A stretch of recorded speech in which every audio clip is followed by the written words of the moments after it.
Vie Abondante TV est spécialisée dans la production de vidéos gospel et la prédication de l'évangile de Jésus-Christ de Nazareth.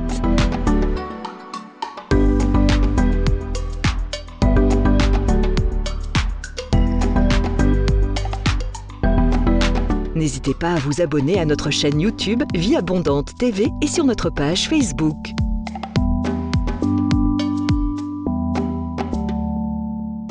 Retrouvez-nous en quelques clics sur notre site www.vieabondante.tv.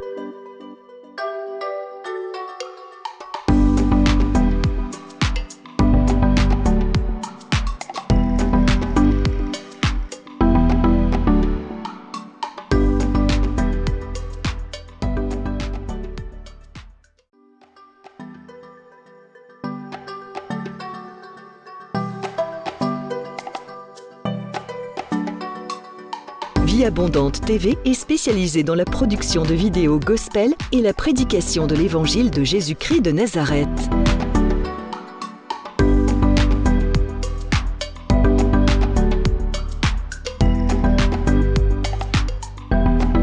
N'hésitez pas à vous abonner à notre chaîne YouTube Vie Abondante TV et sur notre page Facebook.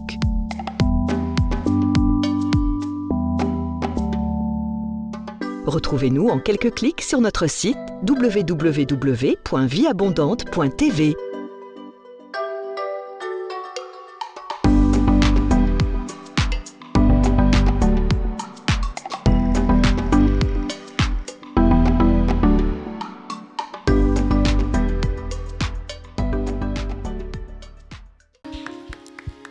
Bien-aimé, tu vas adorer le Seigneur. Amen. Pendant que nous sommes là, tu n'es pas venu pour voir la sœur Juliette, tu n'es pas venu pour voir ton ami ou ta sœur de l'église parce que il ou elle ne peut rien te donner. Mais aujourd'hui, tu vas t'abandonner entre les mains du Seigneur. Voilà pourquoi nous allons chanter ce chant qui dit tout simplement, tant que tu donnes un chant, je te donne mes louanges. Fais de moi un vase pour ta gloire. Alléluia. Pendant que nous sommes en train d'adorer, si tu veux prier, lever ta voix et adorer le Seigneur, tu peux le faire avec nous. Oh, nous chantons la grande prière qui monte dans mon cœur. Garde ton ciel ouvert sur moi. Fais de moi un vase pour ta gloire et que ma vie te plaise à jamais. Que chaque jour je demeure à tes pieds pour t'offrir ma vie en sacrifice.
ton Jéhovah est son nom.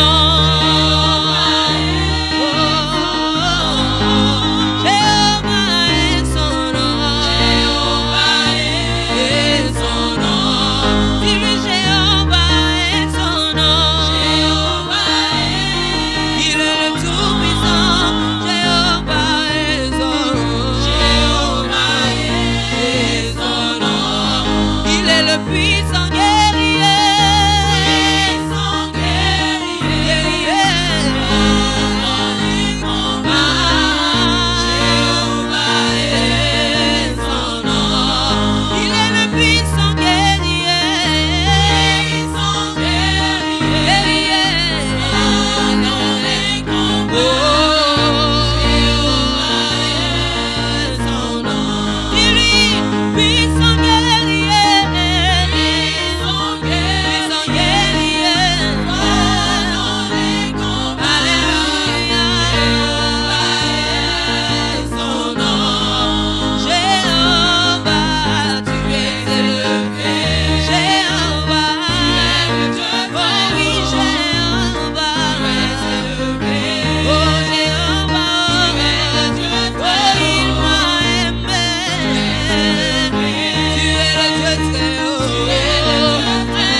à la prière matinale et nous allons parler comprendre l'intercession.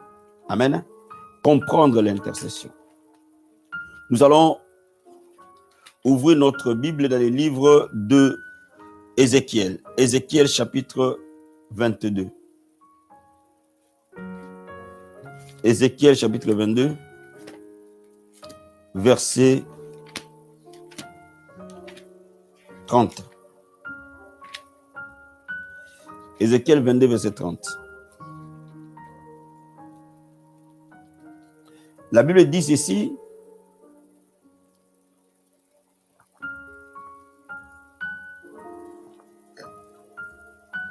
Je cherche parmi eux un homme qui élève un mur, qui se tienne à la brèche devant moi en faveur du pays, afin que je ne le détruise pas, mais je n'en trouve point. Ça, c'est notre parole prophétique de cette semaine. Ézéchiel chapitre 22, verset 30. Dieu dit, je cherche parmi eux un homme qui élève devant moi en faveur, qui élève un mur et qui se tienne à la brèche devant moi en faveur du pays, afin que je ne le détruise pas, mais je n'en trouve point. Dieu cherche un homme qui peut se tenir à la brèche pour éviter la destruction. Dieu cherche un homme qui peut faire détourner le châtiment. Dieu cherche un homme qui peut faire assez que sa volonté se réalise. Peut-être que tu es en train de me suivre. Peut-être qu'aujourd'hui, c'est ton appel. Peut-être qu'aujourd'hui, c'est ce que Dieu attend de toi et attend de moi. Dieu cherche. Dieu cherche. Job chapitre 9, verset 32 à 34. Job chapitre 9, verset 32 à 34.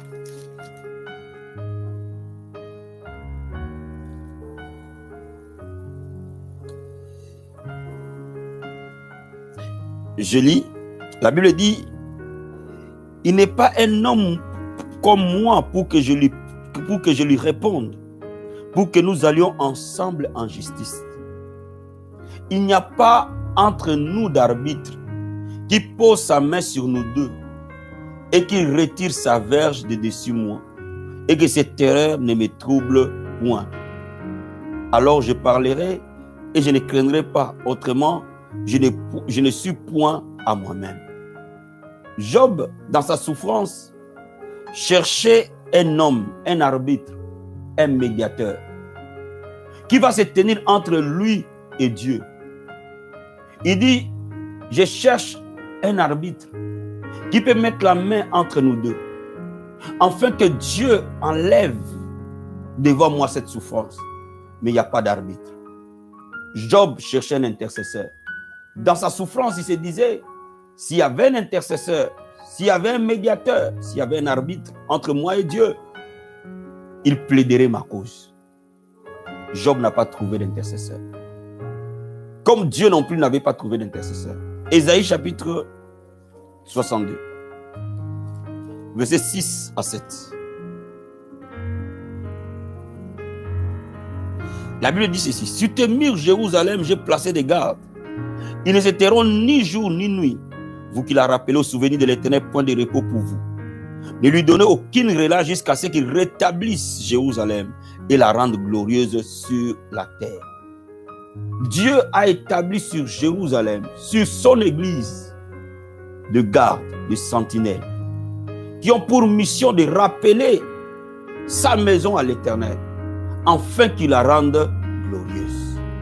Donc, bien aimé dans le Seigneur, quand vous regardez bien la parole de Dieu, il y a une catégorie de personnes que Dieu cherche.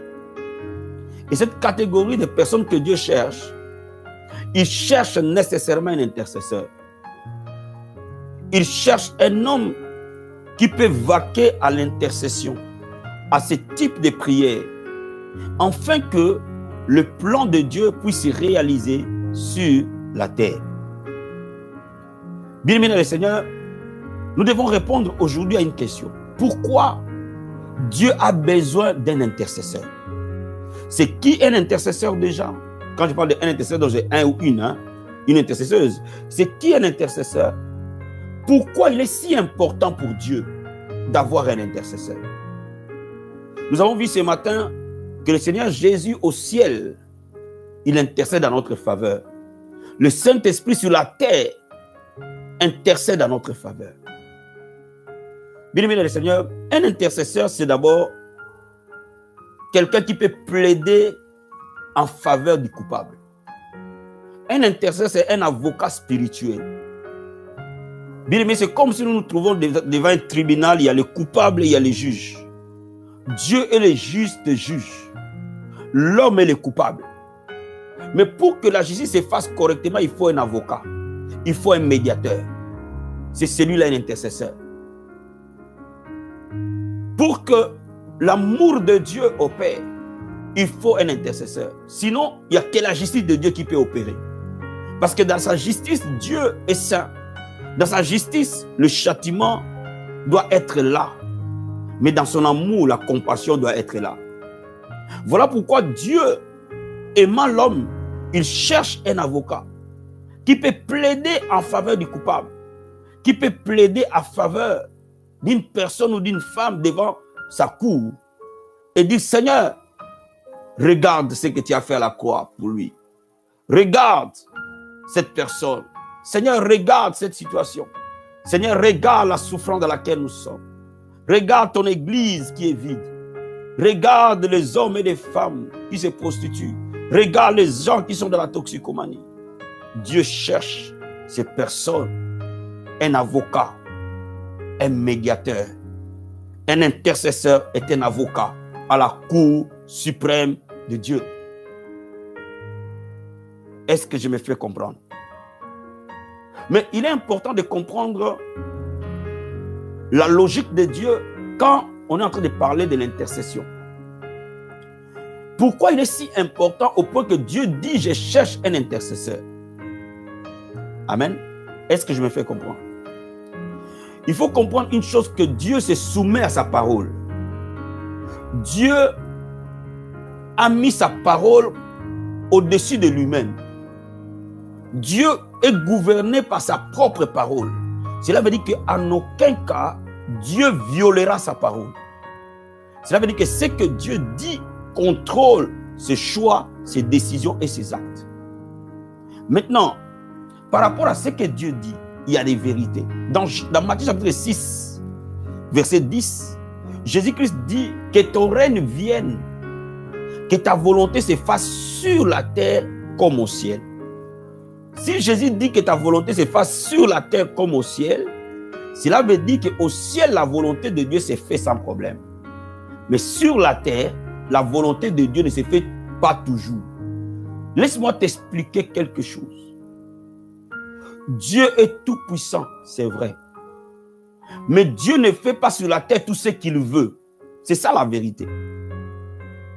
Sans qu'un homme l'invite sur la terre, sans qu'un homme lui ouvre la porte de la terre, Dieu ne peut pas faire ce qu'il veut.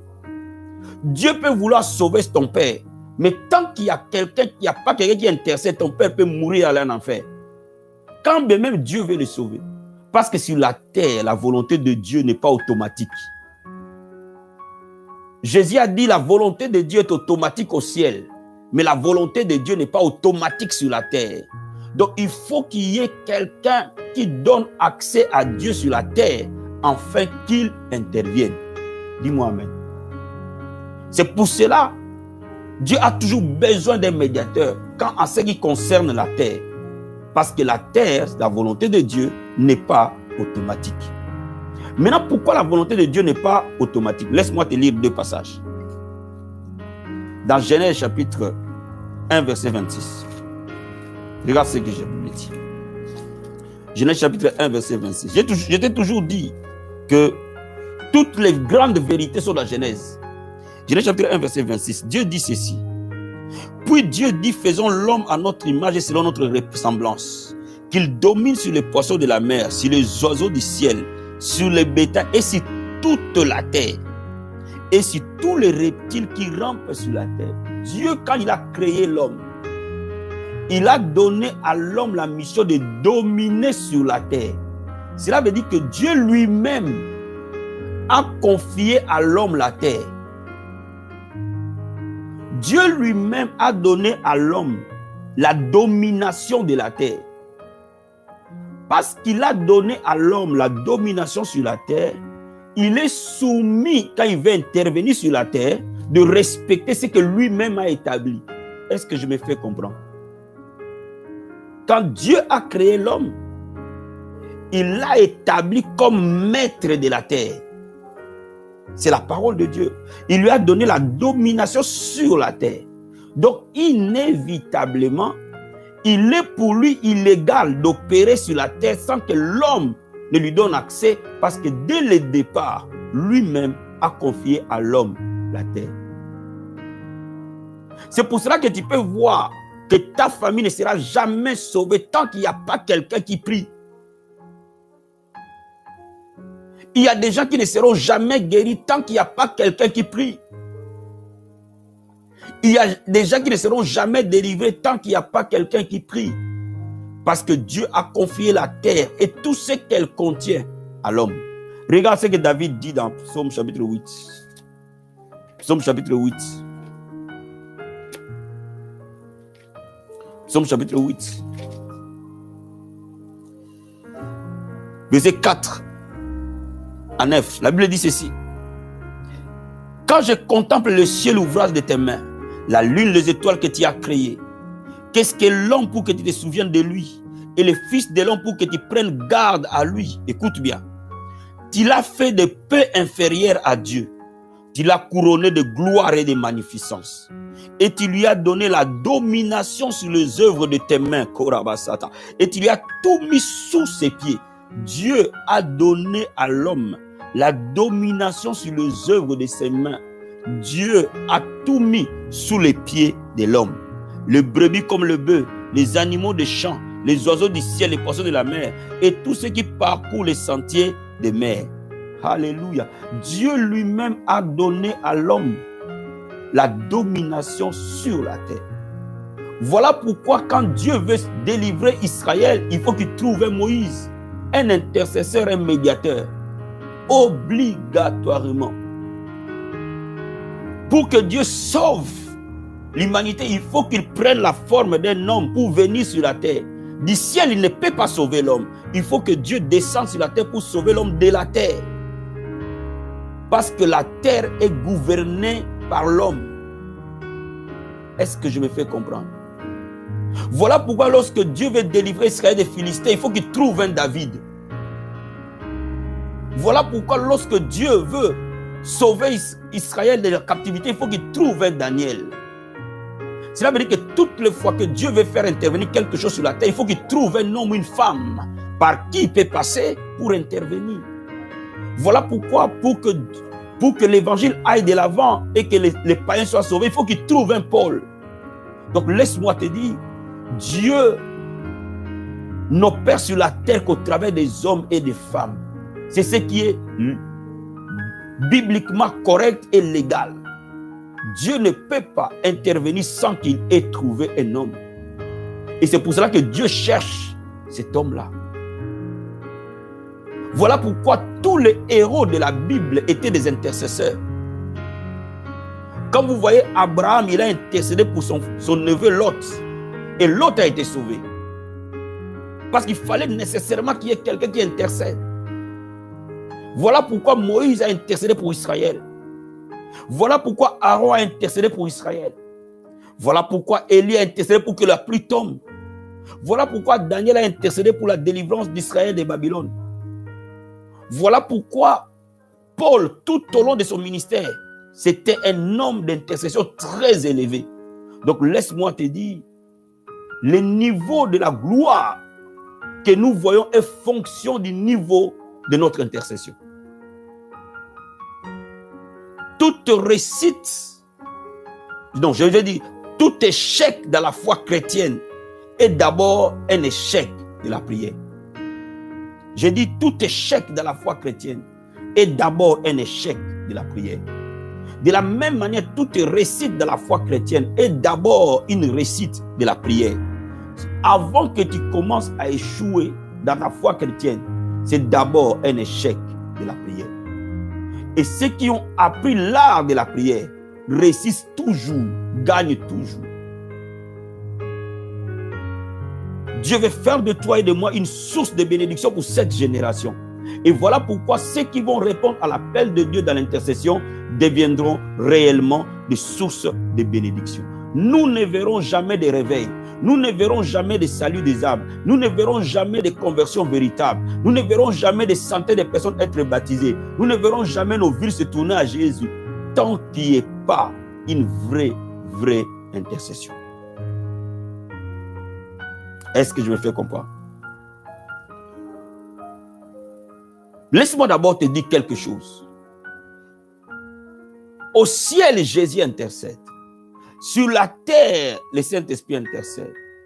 Mais quand vous regardez attentivement, regardons Exode chapitre 28. Exode 28.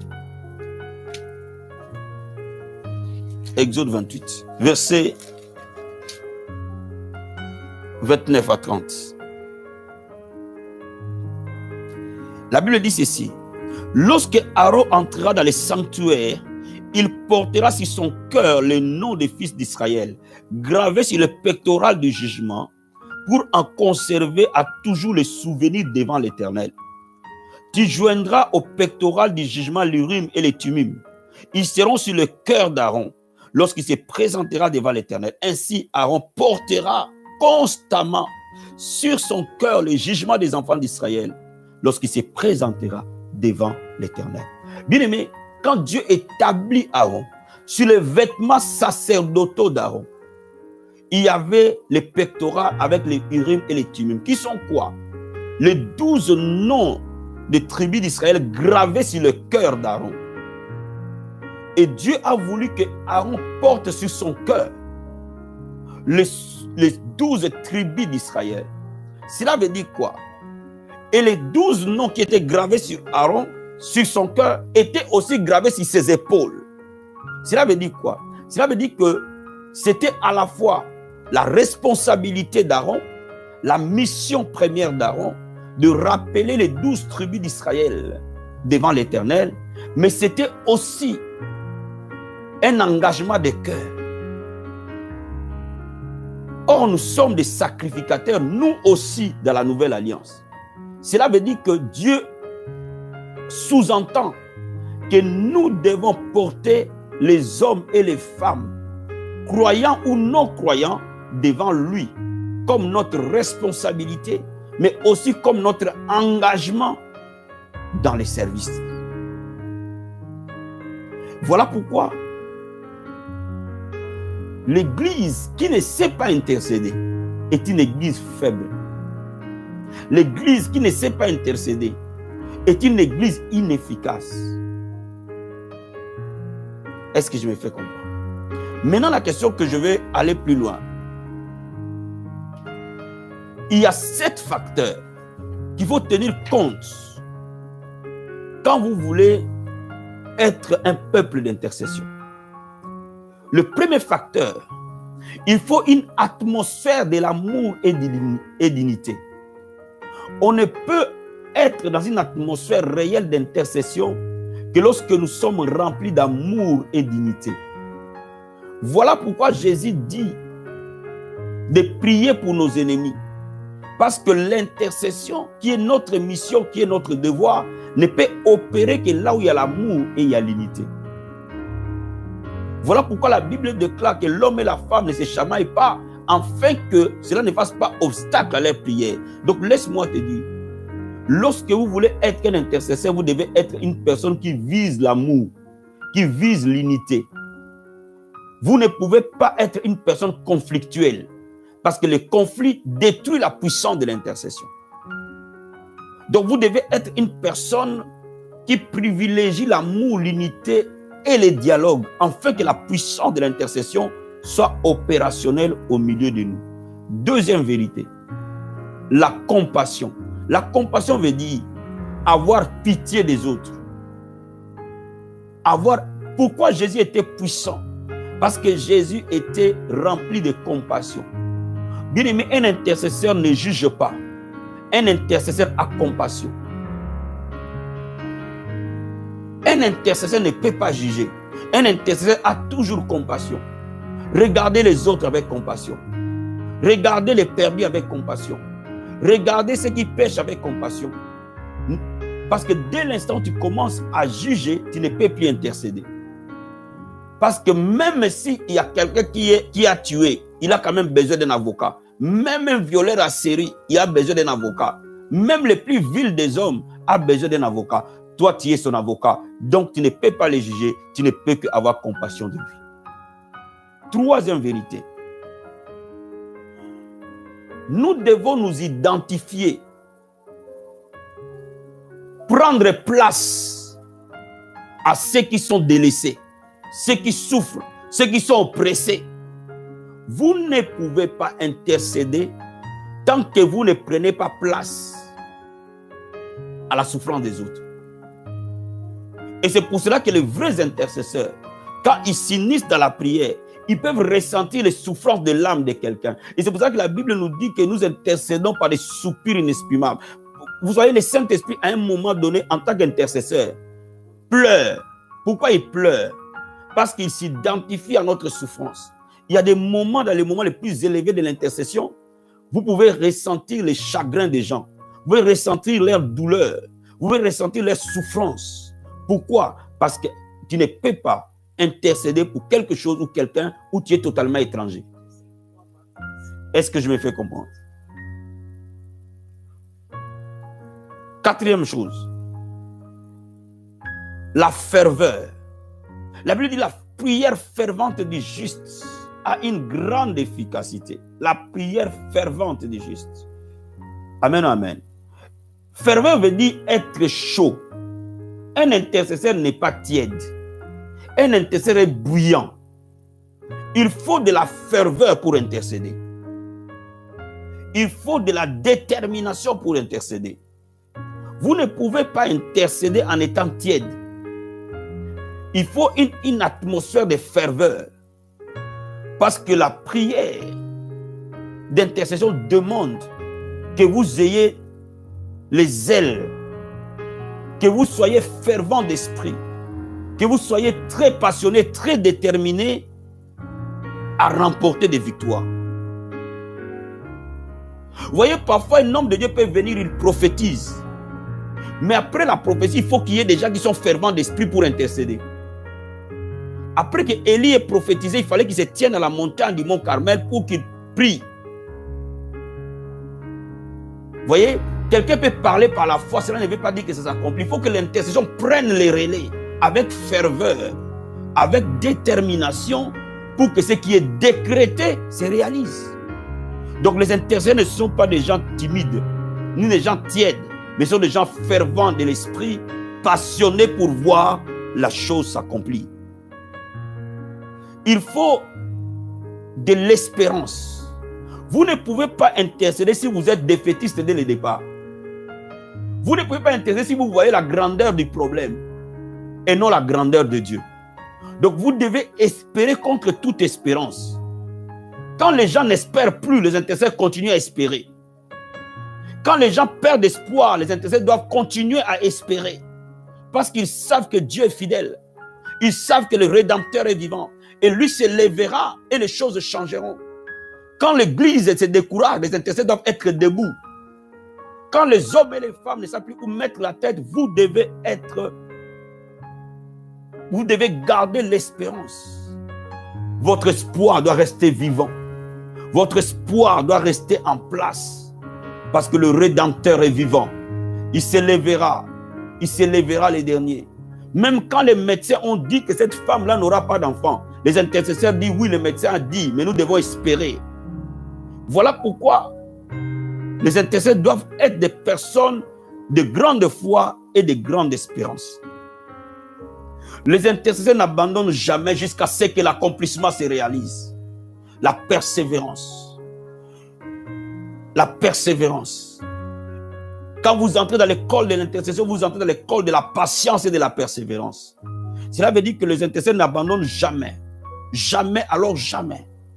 Même quand tout marche de travers, toi reste debout sur l'autel, à genoux devant la face de Dieu et dire au Seigneur, tu nous as dit, tu nous as promis, tu nous as parlé, tu as parlé sur nos vies, sur nos destinées, tu as parlé sur cette vie abondante. Ça s'accomplira certainement, Seigneur. Ta main s'élèvera, quelle que soit la tempête, Seigneur. Nous nous tenons là devant ta face et nous prions.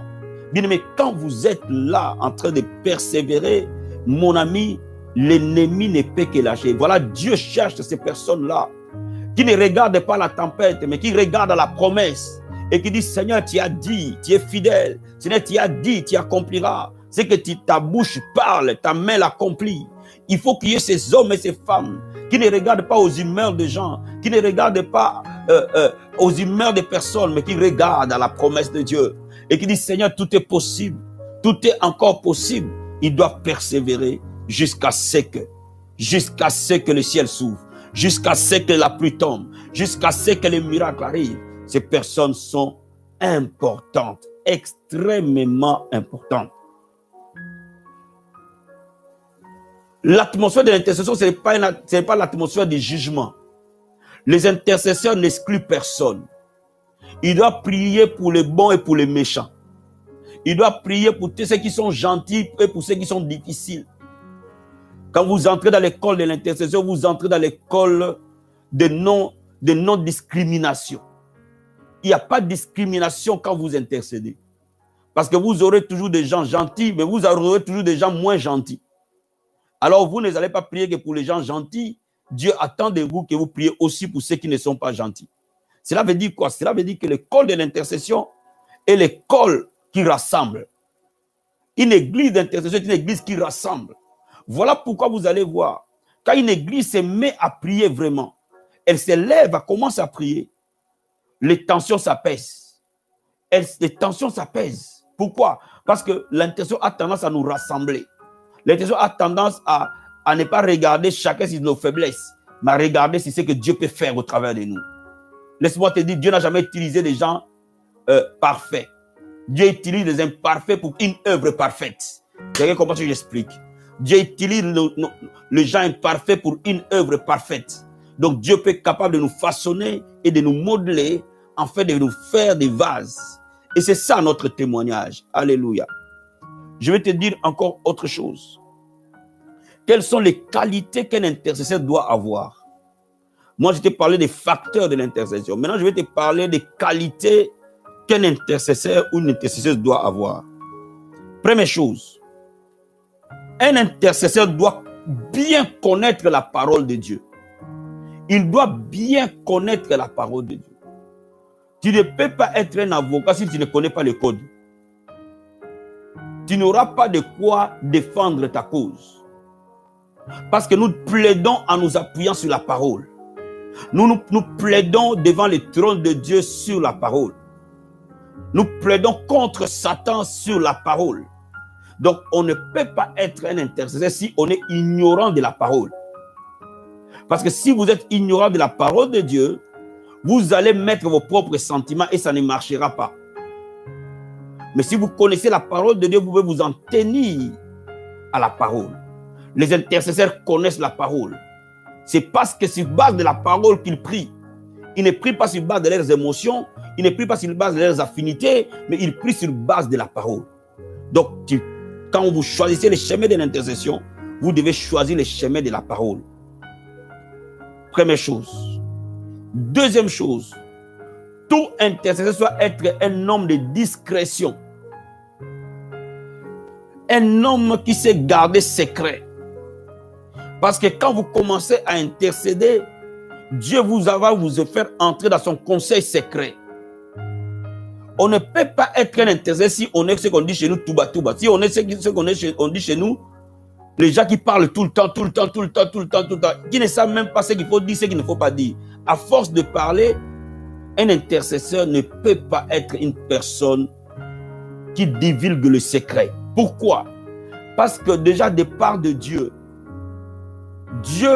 pour qu'il intercède, il va lui montrer les états d'âme des gens.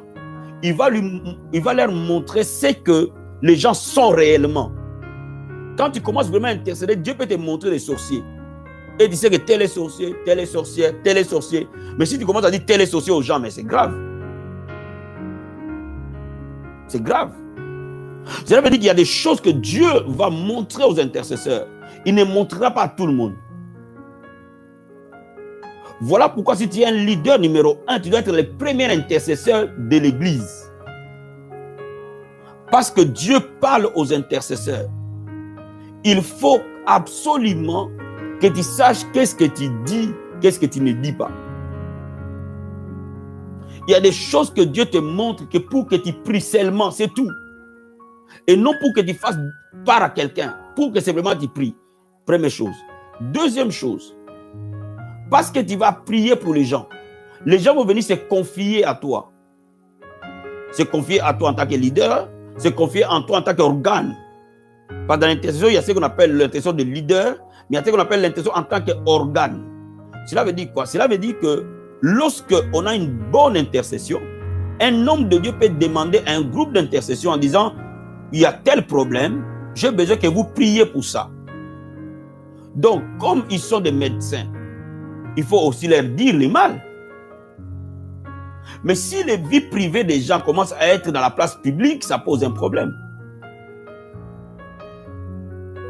Il y a des choses qui sont censées rester secrètes dans la vie. J'ai dit, aujourd'hui dans le corps de Christ, il y a des choses que je n'arrive pas à comprendre. Comment veux-tu comprendre que ce qui est dit dans un entretien pastoral, vous savez, quand vous arrivez chez un pasteur, c'est comme si vous arrivez dans un cabinet d'un médecin. C'est comme si vous arrivez dans les cabinets d'un avocat. Ce qui se dit entre un avocat et son client est censé rester secret. Ce qui est dit entre un pasteur, un leader et le peuple est censé rester entre vous. De la même manière, la faiblesse du corps de Christ aujourd'hui n'est rien d'autre que la faiblesse de la notion de discrétion. Nous ne savons pas garder silence.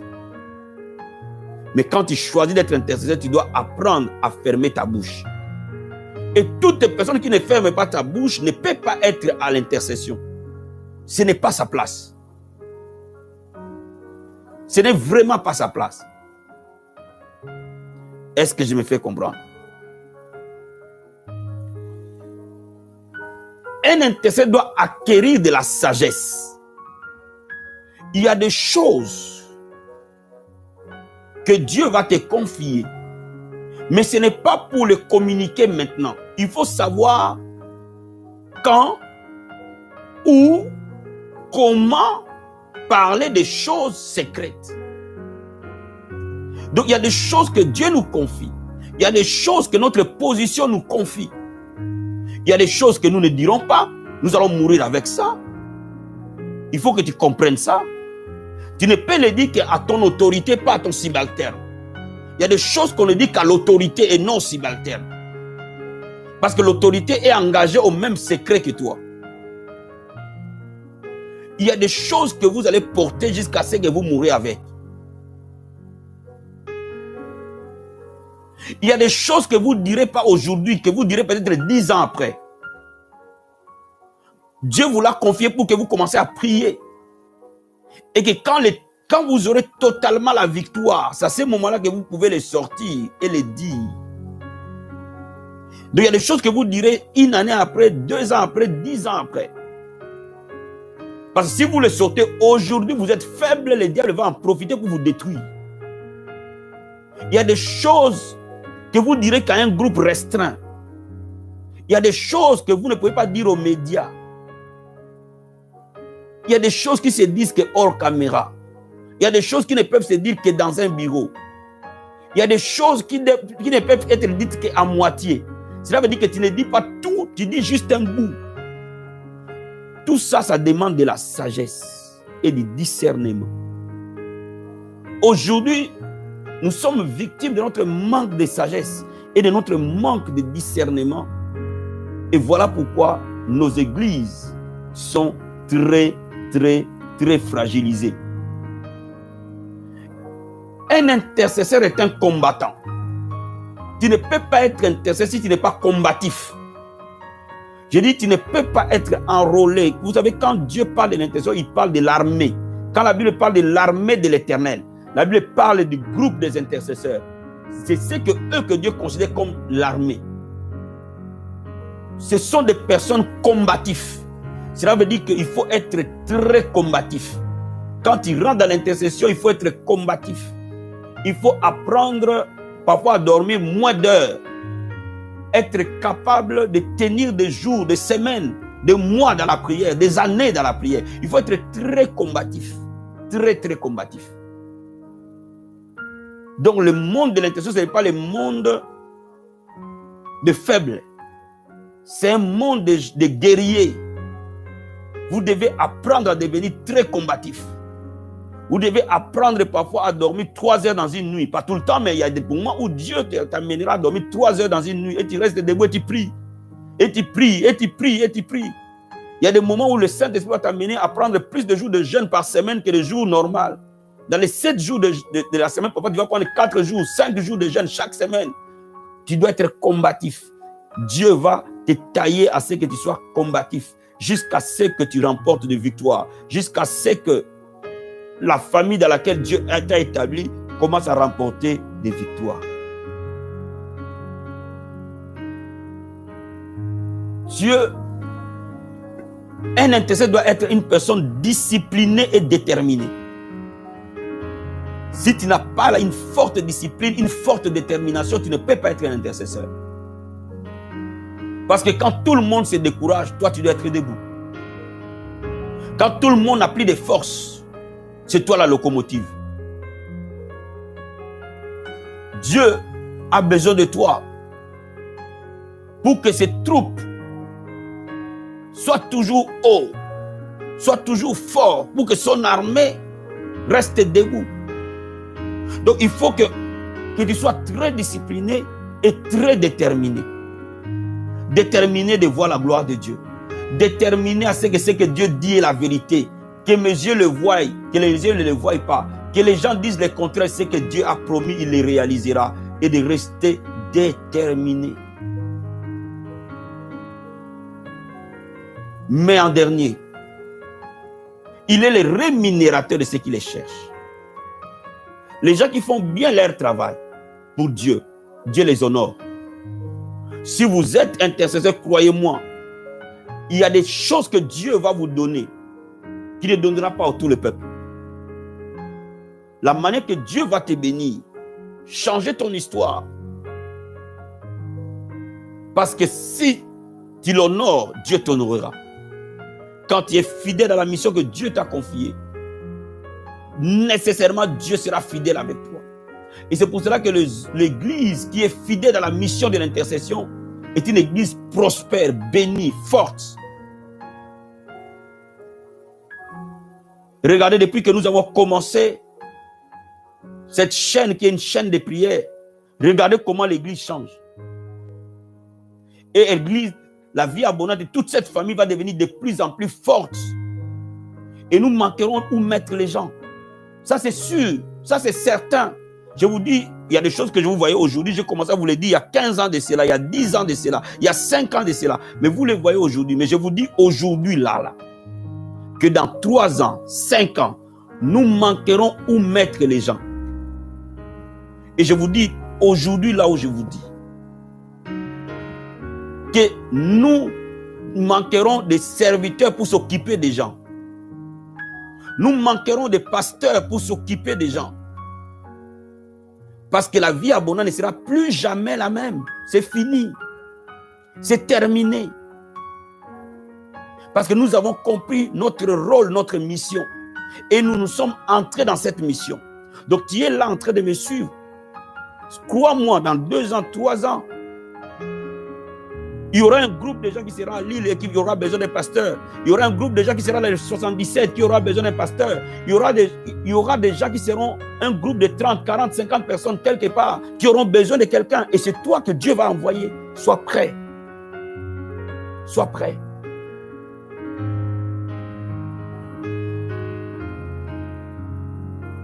Et là, nous faisons 2 cultes. Mais je vous garantis, nous ne nous arrêterons pas à 2 cultes. Quand vous faites ce que Dieu veut que vous fassiez, c'est terminé. Voilà ce que je voulais t'encourager. Enrôle-toi. Je vais te dire, ma fille, le mariage n'est pas un problème pour toi. Et ça ne sera jamais un problème.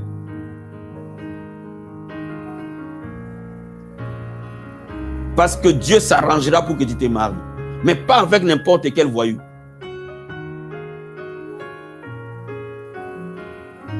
Tu vas entrer dans ton mariage par la grande porte. Avec tapis rouge. Pas par la petite porte en faisant des encrojambes. Tu rentres par la fenêtre. Non, non, non, non, pas comme ça. Tu seras honoré. Ceux qui honorent Dieu, Dieu les honore. Ceux qui prennent à cœur leur mission dans les lieux secrets, Dieu les montre dans les lieux publics. Ce que tu feras dans les secrets, Dieu te récompensera en public. Il dresse une table en face de tes adversaires, pas en catimini. Quand Dieu récompense, il ne récompense jamais en catimini. Il récompense dans la place publique. Tes nuits de manque de sommeil, ces jours de jeûne, tu as porté les malheureux, tu as soutenu ceux qui étaient faibles, tu as redressé ceux qui étaient courbés, tu as été l'appui des faibles, tu as été les yeux des aveugles, tu as été les pieds des paralytiques. Mon ami, tu as été la bouche des muets, tu as été les oreilles des sourds. Bien-aimé, Dieu de gloire sera ton appui à jamais. Tu verras la grâce de Dieu sur toi et tes enfants, de génération en génération. Ce que tu es en train de faire aujourd'hui, tu le verras sur tes enfants, tu le verras sur tes petits-enfants. Choisis la voie de Dieu d'intercéder. Tu ne seras plus jamais la même personne. Que Dieu te bénisse.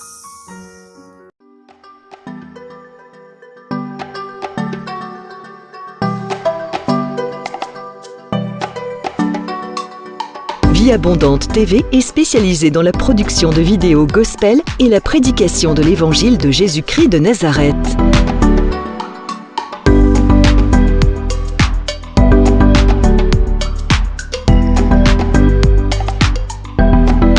N'hésitez pas à vous abonner à notre chaîne YouTube Vie Abondante TV et sur notre page Facebook.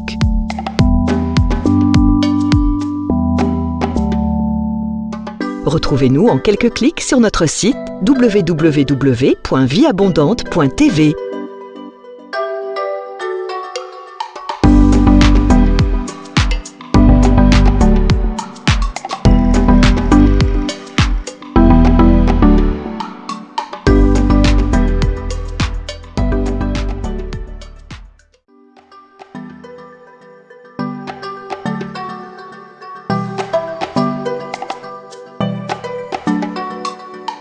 Vie Abondante TV est spécialisée dans la production de vidéos gospel et la prédication de l'évangile de Jésus-Christ de Nazareth.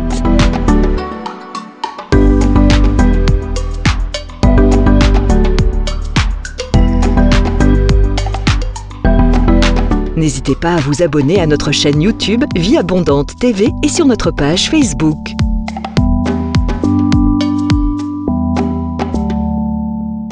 Retrouvez-nous en quelques clics sur notre site www.vieabondante.tv.